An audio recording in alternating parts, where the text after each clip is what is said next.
spot to actually capture the truck in slow-mo.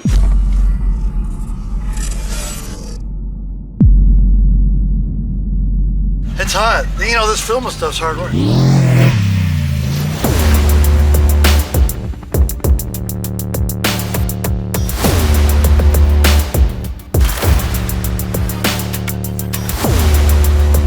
We are out in the desert. It's only 7 a.m. and it's like 110 degrees, but testing trophy trucks, which means it's time for a wild day! It's time in California. Not Baja, California, but California. Yeah, closer. We're getting closer. You know, we're working our way to Mexico. And I mean, Mexico is like that hill over there. Yeah, I mean, we're about as south as you could possibly get in America. That's right. We are here in Plaster City, California. It's very close to the Mexican border, kind of by Mexicali, but we're just... Why is it called Plaster City?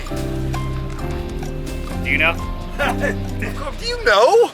We drive by that plant down there at that one corner before the whoops.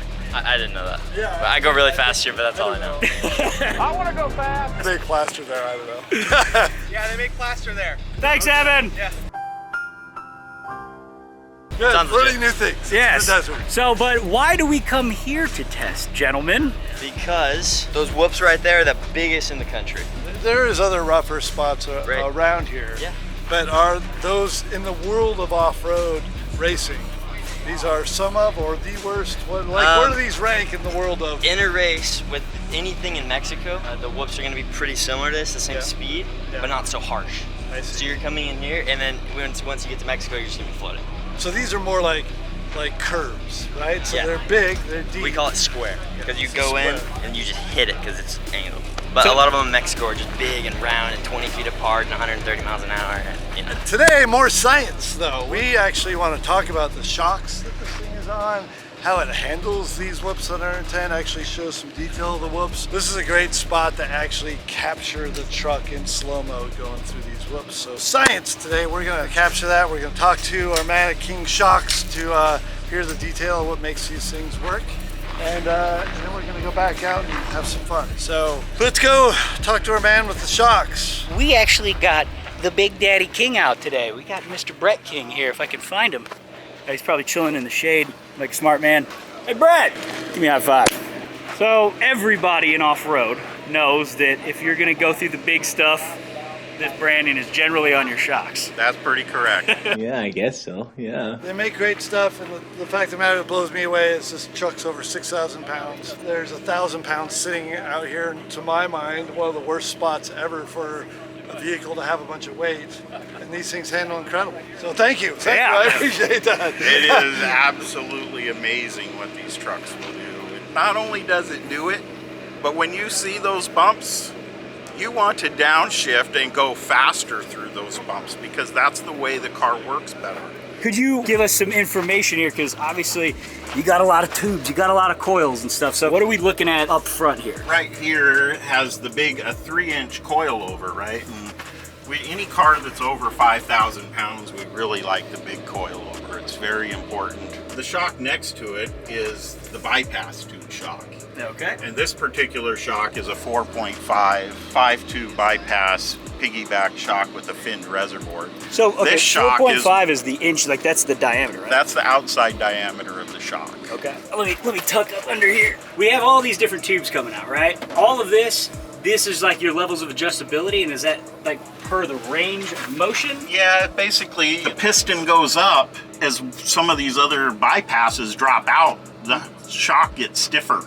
This is a hydraulic bump stop, and it really adds more position sensitive dampening to the car. So that's like your last ditch effort for when you're fully maxing out, right? The benefit of them is if you're bottoming out a lot and you need to stop the bottoming, you can go put a little more pressure in them. Nice. They're air pressure adjustable so that you can adjust your car. Nobody likes breaking stuff. We break stuff all the time. We haven't broke this yet, though. Knock on wood.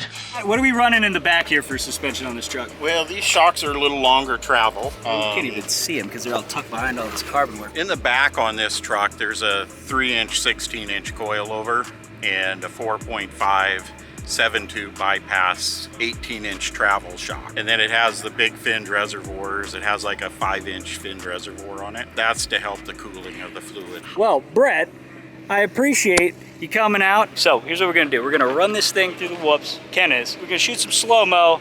We're gonna show you how all the suspension's working. So let's get running.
Man, you look nice and glistening.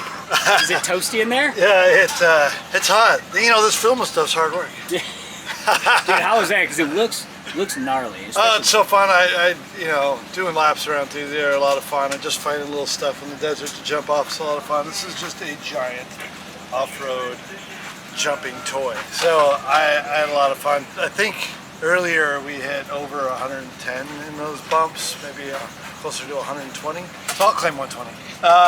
And then at least 115. And then even through the filming there, we were going anywhere from 50 to 90. And I mean, the truck just absorbs everything at whatever speed. Of course, it's a lot more sketchy at 120, you know, because it just bounces around and you have to catch it and you have to kind of preempt where you think it's going to be and go and adjust. But man, a lot of fun, some good science today.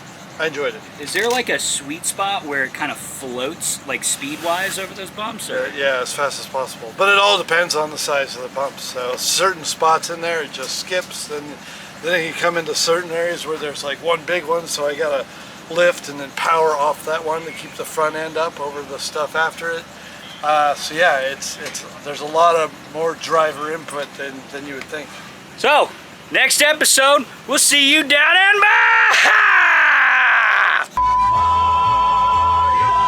I mean, out here in Plaster City, everything is very, very harsh. There's a bunch of square whoops. You got whoops in the middle of turns, whoops that are rocky, wide open, really fast whoops. You got long whoops, whoops in cliffs, whoopity whoops, big old whoops, and some baby whoops too.